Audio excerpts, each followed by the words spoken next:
दुनिया में अलग अलग देशों में आपने वो तस्वीरें देखी किस तरीके से भारत के खिलाफ प्रदर्शन हो रहे थे। ब्रिटिश में, लंदन में जो यूनाइटेड किंगडम है, इंग्लैंड में जो उच्चायोग है, उसके बाहर भी कुछ दिन पहले प्रदर्शन हुए थे। तब भारत के झंडे को भी उतारने की कोशिश की गई थी। उससे नाराज होकर आज भारत ने भी ब्रिटेन को एक सख्त संदेश जरूर भेजा। दिल्ली के ब्रिटिश हाई कमीशन के बाहर बैरिकेडिंग हटा दी गई। माना जा रहा है कि लंदन में भारतीय उच्चायोग के बाहर खालिस्तान समर्थकों के हंगामे के बाद यह प्रतिक्रिया की गई, क्योंकि भारत ने बड़ा सख्त लहजे में कहा था कि वहां पर सुरक्षा जो है वो इंतजाम नाकाफी थे और ब्रिटेन पूरे तरीके से ये जो खालिस्तानी समर्थक हैं इनके खिलाफ कार्रवाई नहीं कर रहा है। बीते दिनों में लंदन में भारतीय उच्चायोग के सामने खालिस्तान समर्थकों ने जबरदस्त हंगामा किया था और तिरंगे का अपमान करने की कोशिश की थी। वहां सुरक्षा नहीं थी और इसके बारे में जानकारी हमारी जो सहयोगी हैं नीता शर्मा की किस तरीके से भारत ने इसका जवाब दिया है वो दे रही हैं। आप ये पहले रिपोर्ट देखिए। मैं इस वक्त नीति मार्ग पर खड़ी हुई हूँ। मेरे पीछे जो है वो ब्रिटिश हाई कमीशन है। लंदन में जो कुछ हुआ, जो भारतीय हाई कमीशन के बाहर हुआ, उसके चलते बोला जा रहा है कि यहाँ की जो सिक्योरिटी है, उसे जो स्पेशल सिक्योरिटी है उसका कवर जो है वो विड्रॉ कर लिया गया है। हालांकि केंद्रीय गृह मंत्रालय की तरफ से इस बात को लेकर अभी तक कोई आधिकारिक पुष्टि जो है वो नहीं आई है। बहरहाल ये जो इलाका है ये हाईली सेंसिटिव जोन्स के तहत आता है, क्योंकि यही वो इलाका है जहाँ पे डिप्लोमेटिक एनक्लेव है। हर एक राज्य की, हर एक देश की यहाँ पर जो है वो एम्बेसी है। यहाँ पर ये नीति मार्ग में फिलहाल जो ब्रिटिश हाई कमिश्नर है वहाँ पर आप देख सकते हैं कि जिस तरह से रोज़ जो काम होता है उस तरह से वहाँ पर हो रहा है। लोग आ रहे हैं, जा रहे हैं वीज़ा के लिए। बहरहाल ये इस इलाके में जो चप्पे चप्पे पर आपको जो है कैमरास भी दिखाई पड़ेंगे।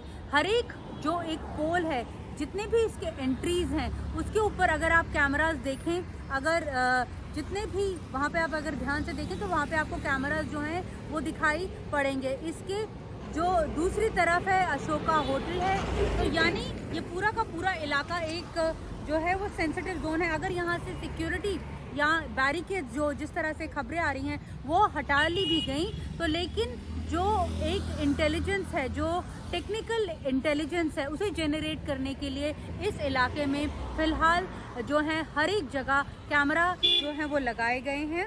बहरहाल ये सूत्रों से बोला जा रहा है कि हो सकता है कि लंदन में जो कुछ हुआ उसके चलते भारत भी जो यूके के डिप्लोमेट्स हैं उनकी कुछ हद तक जो सिक्योरिटी रिव्यू है वो करे। नई दिल्ली से नीता शर्मा, NDTV इंडिया के लिए। सीधे आपको एम्बेसडर राजीव डोगरा के पास लिए चलता हूं। इस वक्त हमारे साथ जुड़ रहे हैं, बड़ी बारीक नजर रखते हैं इस तरह के विषयों पर। भारत किस तरीके का जो रिएक्शन है उस पर। राजीव जी, डोगरा साहब, मैं आपसे ये बात समझना चाह रहा था, ये जो हुआ है इसको जैसे अंग्रेजी में टिट फॉर टैट अगर कहा जाए तो गलत नहीं होगा। सुरक्षा वहां पर हमारे लिए बहुत नाकाफी थी, तो भारत ने एक मैसेज देने की कोशिश की गई है। किस तरीके से ये मैसेज रिसीव हो रहा है सर, और क्या ये बिल्कुल सही कदम था? भारत को इस तरह से रिएक्ट करना चाहिए था?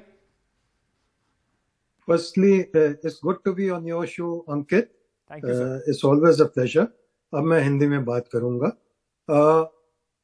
देखिए, कूटनीति का पहला जो प्रिंसिपल है, पहला जो लेसन है वो ये है कि रेसिप्रोसिटी होनी चाहिए रिलेशनशिप में, संबंधों में, डिप्लोमेटिक संबंधों में रेसिप्रोसिटी होनी चाहिए।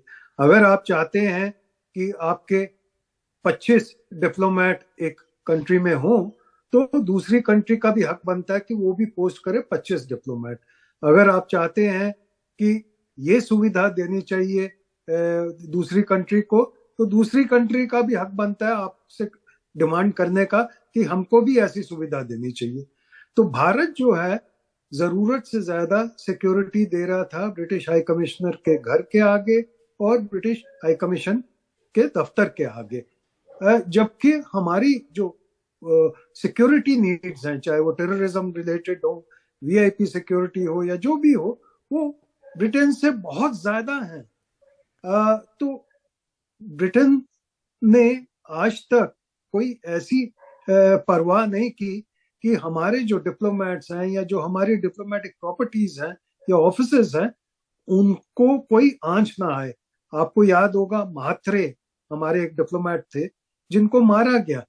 और आपको याद होगा कि खालिस्तानी जो मूवमेंट है उसका गढ़ जो बाहर था वो ब्रिटेन में था, बबर खालसा वगैरह। जी। तो एक दहशत गर्दी के जो थे सिपह सलार थे। तो अब जो है वो ब्रिटेन ने वो सीमा भी पार कर ली है कि जब उनको पता था, देखिए कानून, ब्रिटेन का कानून ये है, ब्रिटिश पुलिस का कानून ये है जो साफ गूगल में मिलता है कि कोई भी प्रोटेस्ट, एक होती है मार्च होती है, दूसरा होता है स्टेशनरी प्रोटेस्ट। जी। जैसे ये स्टेशनरी प्रोटेस्ट था जो एक किस्म की मार्च बन गई हाई कमीशन के ऊपर। उसके लिए 6 दिन पहले से प्रोटेस्टर्स को अप्रोच करना पड़ता है पुलिस को जी। और उनको इन्फॉर्म करना पड़ता है। और दूसरा, जैसे आपकी रिपोर्टर यहाँ का कह रही थी कि देखिए चाणक्यपुरी में तो हमने हर जगह सीसीटीवी कैमरा लगा लिया। बिल्कुल बिल्कुल। तो वहां पे मैं आपके दर्शकों को बताना चाहता हूं कि हाई कमीशन जो है हमारा लंदन में, वो ऐसी जगह सिचुएटेड है जिसको सेंट्रल लंदन कहा जा सकता है, क्योंकि साथ में बीबीसी का दफ्तर है, उसके साथ ऑस्ट्रेलियन हाई कमीशन है, उसके साथ लंदन स्कूल ऑफ इकोनॉमिक्स है और सामने एक प्रोमिनेंट होटल है। तो सीसीटीवी कैमरास वहां भी लगे थे जो पुलिस के साथ कनेक्टेड है और पुलिस फिर भी नहीं आई। तो ये जो है बड़ी अफसोसजनक बात है। मैं एक छोटा सवाल आपसे और ये भी पूछना चाहता हूं कि G20 की प्रेसिडेंसी का समय है, इसमें कोशिश की जाती है कि कहीं ना कहीं इस तरीके से जो मैसेजिंग है पूरे दुनिया के सामने वो बड़ी पॉजिटिव मैसेजिंग रहे किसी भी देश के लिए जब वो प्रेसिडेंसी होस्ट कर रहा होता है। क्या कहीं ना कहीं कोशिश थी इन खालिस्तानी जो समर्थकों की कि भारत को बदनाम किया जाए, और ब्रिटेन ने क्योंकि उसको रोकने में वो नाकाम रहा, इससे आपको लगता है कि कहीं ना कहीं कोशिश ये थी कि G20 ईयर में भारत को थोड़ा सा बदनाम किया जाए, उसको विफल दिखाया जाए?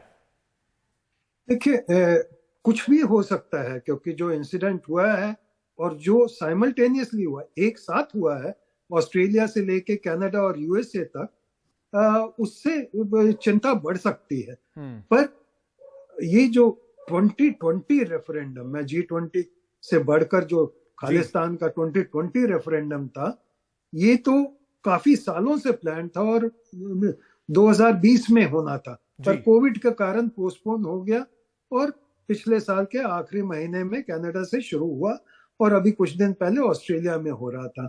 तो इनकी जो प्लान थी ISI के साथ मिलकर कि इस टाइम के आसपास ये फिर खालिस्तान 2 टाइप की मूवमेंट एक शुरू करें।